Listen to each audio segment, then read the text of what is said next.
আসসালামু আলাইকুম বন্ধুরা। তো কি অবস্থা সবার, কেমন আছেন সবাই? আশা করি সবাই অনেক ভালো আছেন। তো আজকে আমরা অন্য একটি টিউটোরিয়াল দেখবো। লাইক তোমার ইউটিউবে যাই, আউটলাইন ইফেক্ট ইন ফটোশপ।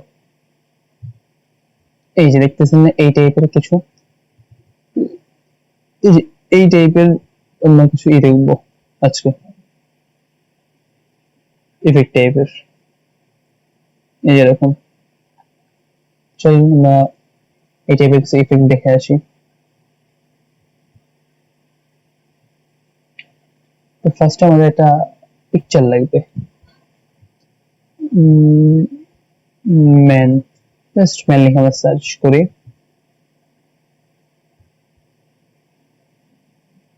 ধরেন এখান থেকে, না এটা না, এই পিকচারটা চুজ করবো আমরা। ডাউনলোড, তবে সিম্পলি আমরা ফটোশপে নিয়ে আসবো। ওকে, এবার প্রথম কাজ হচ্ছে আমাদের কি ব্যাকগ্রাউন্ড রিমুভ। তো সিলেক্ট সাবজেক্ট, ওকে, দেন কন্ট্রোল জে, ব্যাকগ্রাউন্ড রিমুভ ডান। আচ্ছা, ব্যাকগ্রাউন্ড রিমুভ এভাবে হয় নাই, আমরা করবো কি, সিলেক্ট থেকে অবশ্যই সিলেক্টের মাস্কে যাব, দেন রেডিয়াস একটু বাড়াই দিব, স্মুথ ঠিক আছে, feather 2.3, shift edge, okay. Then output কি দেব, layer, new layer with layer mask, okay. But একটু বেশি হয়ে গেছে, শিফট এজটা একটু বেশি হয়ে গেছে, ফেদারটা একটু কমাই দিব, এবার ওকে দিয়ে দেখি তো, তারপর একটু বেশি, যেখানে ধরছে ওইভাবে। আমরা যদি একটু এটাকে বাহিরে দিয়ে দেই,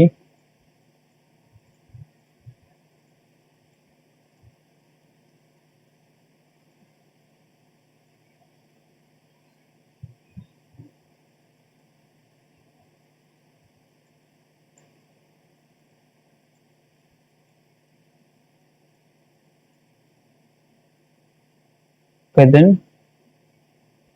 সিলেক্ট ইন মাস্ক আমার সাথে নেওয়া আছে, তারপর ওকে দিয়ে দেবো। যেহেতু একটু রয়ে গেছে, আমরা মাস্ক দিয়ে কেটে ফেলবো ওইগুলা। আমাদের ব্যাকগ্রাউন্ড রিমুভ এখন মুখ্য বিষয় না, তাহলে এটা এমন থাকলে প্রবলেম নাই। তবে আমরা এবার কি করবো, একটা টেক্সট নিব, লাইক কি দিব,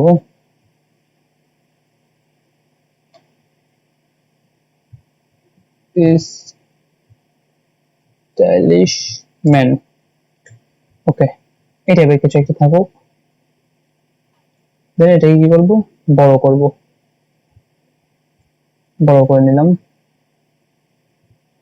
ওকে। বা এটা কপি করব, এই যে কপিটাকে নিচে আনবো, কপিটাকে নিচে আনলাম।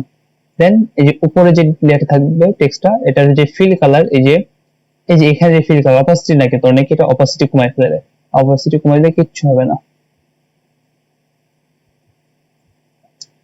এই যে এখানে যে ফিল কালার, ফিল কালারটাকে কমাই দিব আমরা, ফিল কালার নাম করবে একদম জিরো।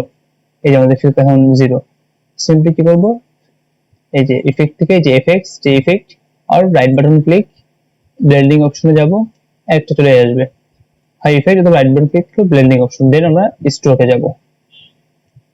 এই যে স্ট্রোকটা, এই যে অলওয়েজ কিন্তু সেন্টার রাখবেন, আউটসাইড দিলে এই যে মানে একটু বেশি দেখেন কত কেমন হয়ে যাচ্ছে বিষয়টা, আর ইনসাইড দিলে হচ্ছে বাট ভিতরের দিকে থেকে যাবে। তো আমাদের অলওয়েজ আমরা সেন্টার দিব, সেন্টার দিলে বেটার,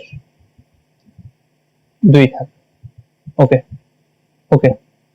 এই যে এবার কিন্তু হয়ে গেছে, কিন্তু একটা সমস্যা কি দেখেন, এটা সরালে অনলি এটা নড়তেছে, আর নিচেটা সরালে এটা নড়ার পরে এটা নাড়াতে পারতেছি, দুটো একসাথে হইতেছে না। গ্রুপ করার পরে তারপরে যদি আমরা একসাথে সহায়তা পাই তাইলে, তারপর আমরা কি করে এক করব, সিম্পলি এটাকে ক্লিক করব, দেন স্টেটমেন্টে ক্লিক করব, এই যে নিচে লিংক, এই লিংকে ক্লিক করে দেব, বাস যেটা লিংক হয়ে গেছে। এবার আপনি যেখানে ইচ্ছা সেখানে নেন, বাট বুঝছেন কিভাবে? এই যে আমরা সিম্পলি ফার্স্টে কি করলাম, একটা ইমেজ আনলাম, ব্যাকগ্রাউন্ড রিমুভ, দেন একটা টেক্সট আনলাম, টেক্সটটাকে কপি করে একটা উপরে নিচে যেটা আমরা উপরে রাখছি ওটা ফিল কালারটা কমাই দিয়েছি একদম 0, দেন ফিল কালার 0টাকে আমরা একটা স্ট্রোক দিছি, দেন স্ট্রোক এন্ড নিচের যেটা ইমেজের নিচে যেটা এটাকে লিংক করে অ্যাড করে দিছি। এই হচ্ছে আমাদের আউটলাইন টেক্সট। তো বোঝা গেল? এই ছিল মোটামুটি আমাদের ক্লাস। আচ্ছা, এখন যদি আমরা একটু ব্যাকগ্রাউন্ডটাকে একটু স্টাইলাইজ করি, লাইক ব্যাকগ্রাউন্ড যদি আমরা হোয়াইট রাখি এন্ড স্ট্রোকের কালার একটু স্টাইলিশ করে দে না,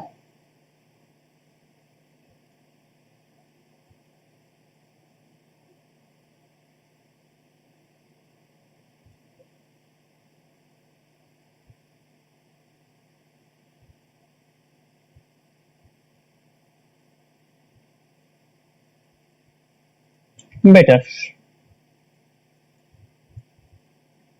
মানে টেক্সটটাকে এই কালার করে দেবো।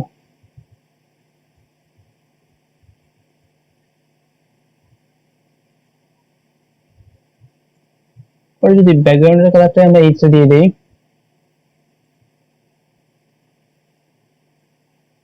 আমরা গ্রেডিয়েন্ট দিব বেটার লুকের ক্ষেত্রে।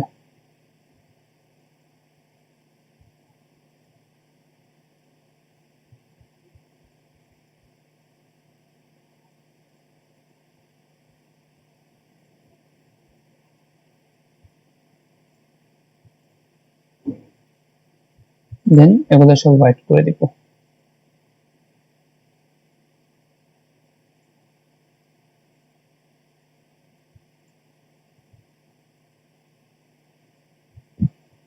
ডান।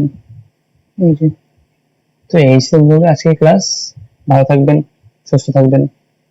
আচ্ছা, আরেকটু কিছু দেখাই দিই। এই যে ইমেজ ধরুন আমাদের নাই, এখন যদি আমরা আরেকটা ইমেজ আনি, আমার কাছে আরেকটা ইমেজ আছে, যে মেসি একটা ইমেজ আছে,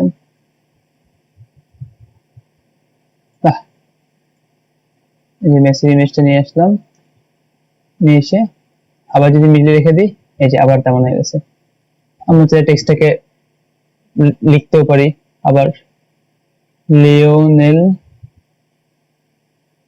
মেসি, দেন এটাকেও লিখতে পারবো। এটাকে একটু হাইড করে দেই, হাইড করে দিয়ে তারপর লিখবো লিওনেল মেসি। এই যে স্ট্রোকটাকে একটু বাড়াই দিব। আচ্ছা, এই বানানোর ক্ষেত্রে আমরা আউটসাইডটা নিয়ে নিব, ঠিক আছে? আউটসাইড, ইনসাইড,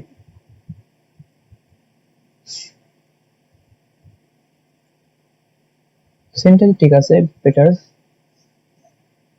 বাস, এই যে লিওনেল মেসি।